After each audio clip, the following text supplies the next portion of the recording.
Depois de muita água, né, no jogo entre Flamengo e Fluminense no Maracanã, muita chuva no Rio de Janeiro, né, os jogadores sentiram muito aí no início da partida, então a gente teve que interromper porque foi muita água.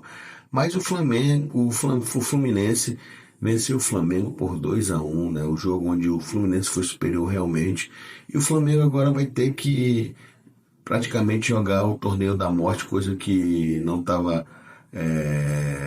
no calendário do Flamengo, mas é agora fazer a realidade, porque o Flamengo teve essa postura de mandar os garotos para jogar o início do campeonato estadual, agora tem que correr atrás. O Mauro César Pereira vai falar muito sobre isso aí.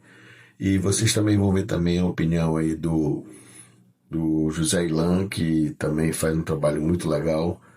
E vamos lá, para falar do Mauro César Pereira. Salve, salve pessoal, cá estamos para a nossa live depois do jogo entre o Flamengo e o Fluminense, Fluminense e Flamengo, e a vitória do Fluminense pelo placar de 2-1. Mesmo placar do último jogo no Brasileiro, quando o Fluminense também venceu por 2-1.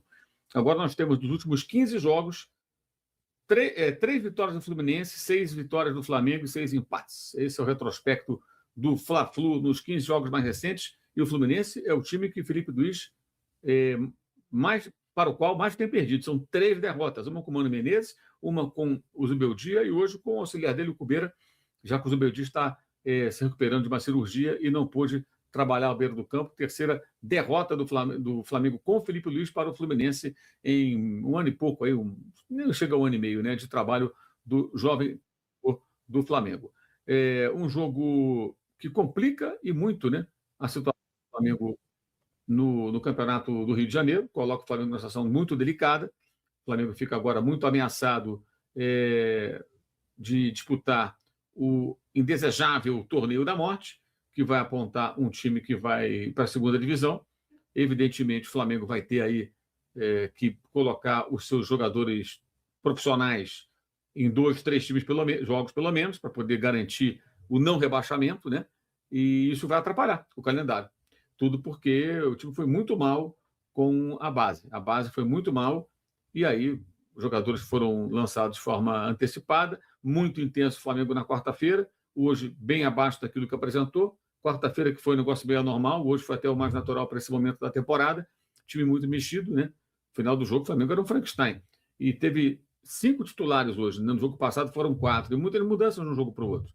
Enfim, poderia ter sido empate, poderia acontecer qualquer coisa. O jogo foi um jogo até equilibrado. O Fluminense teve momentos que foi melhor, o Flamengo depois também teve momentos de superioridade, mas muitos erros foram cometidos assim graves, né? Por exemplo, Léo Ortiz errou 6 vezes passe em saída de bola. 6 vezes, jogador que erra muito pouco.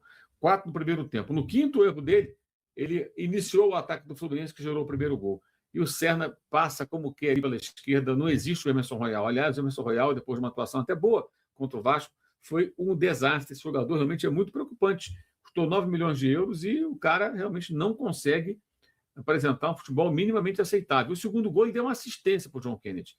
A bola bate na perna dele e vai para o camisa 99 do Fluminense, que marca o gol da vitória do Fluminense. Né? Acabou sendo o gol da vitória. O detalhe é que se ele saísse da bola, se ele evitasse a bola,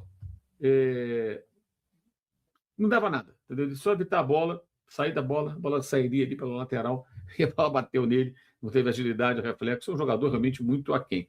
Agora, não é jogo também para ficar torcedor que arrancando os cabelos, desesperado. Começo do campeonato, o Flamengo, um time muito mexido. O Flamengo não colocou, por exemplo, ainda, não estiveram à disposição. O Ayrton Lucas, que sobrecarregou um pouco o Alexandre, jogou metade do outro jogo, mais da metade do de hoje. Não teve o Jorginho, não teve a Arrascaeta ainda, né? Não teve a sua dupla de zagueiros ainda juntos, o Vitão que entrou nesses jogos, o Varela, que é o lateral direito titular, ele só entrou durante as partidas. Então você tem ainda o TV de la Cruz, vários jogadores aí que não estiveram ainda sequer à disposição do treinador. Então é um início de temporada.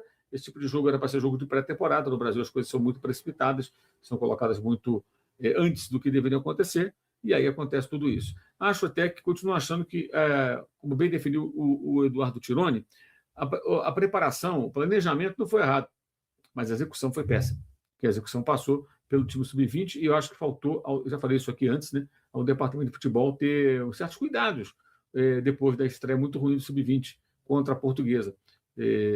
Alguns ajustes, conversar com o técnico, dar uma orientada, fazer alguma coisa mas, pelo que a gente percebe, ficou nas mãos do Bruno Pivetti, técnico do Sub-20, com os jogadores do Sub-20, e o resultado não foi nada bom. Os jogadores ficaram aquém, não conseguiram apresentar o que se esperava, e o Flamengo, com isso, acabou sendo derrotado em 2 jogos, empatando um jogo, e isso foi muito ruim, evidentemente.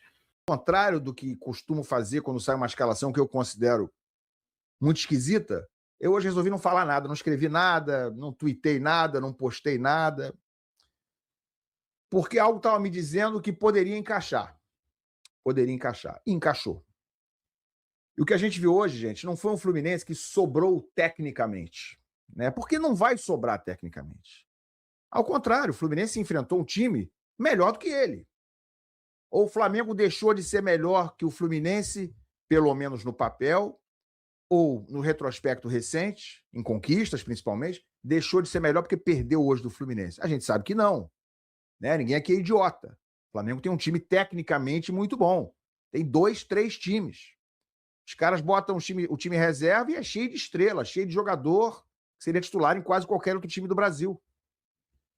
Então, galera, não dá pra gente desprezar o tamanho do feito, mais uma vez, é o Fluminense ganhar do Flamengo e jogando o Fluminense com um time reserva.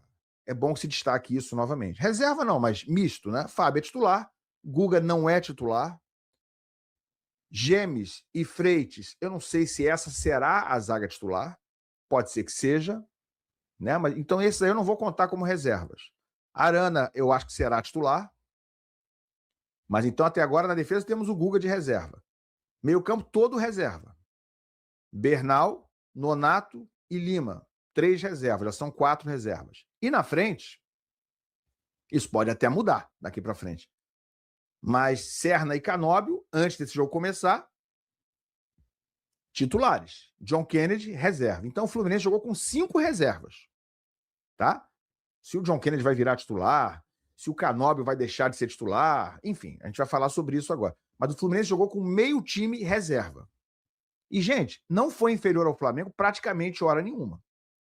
Claro que no fim estava meio cansado, deu a bola para o Flamengo tomou a iniciativa, se encheu de ímpeto, que tinha feito aquele primeiro gol, né? Aquele gol que acabou sendo o único deles na partida. Então era normal que o Flamengo exercesse alguma pressão. Mas você fala, bom, o Fluminense sofreu na partida. O Fluminense ganhou com um gol cagado, com bola vadia, com contra-ataque só, jogou por uma bola. Não foi nada disso. E eu já vi o Fluminense ganhar do Flamengo jogando por uma bola. Jogando todo entrincheirado. Não foi isso que a gente viu hoje. E eu falo isso com o maior prazer de falar isso, né? Porque eu critico, eu sou duro, muita gente acha que eu sou ranzinza, e quando tem que ser, eu sou mesmo. Mas quando a gente tem que reconhecer que o time fez uma atuação com postura, com personalidade, sem medo, sem temer, nem tremer para o Flamengo, a gente tem que falar aqui. Então o Fluminense ganhou hoje, não é porque jogou por 1 ou 2 bolas contra um time superior e que ele reconheceu que o time era superior, soube sofrer, foi lá e ganhou no contra-ataque. Não foi nada disso, não.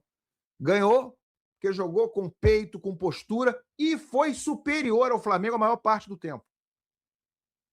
No jogo jogado, no jogo que a gente viu, com as melhores oportunidades, e nos números também, vou mostrar os números para vocês também, que os números nem sempre traduzem o que a gente está vendo, né, no jogo.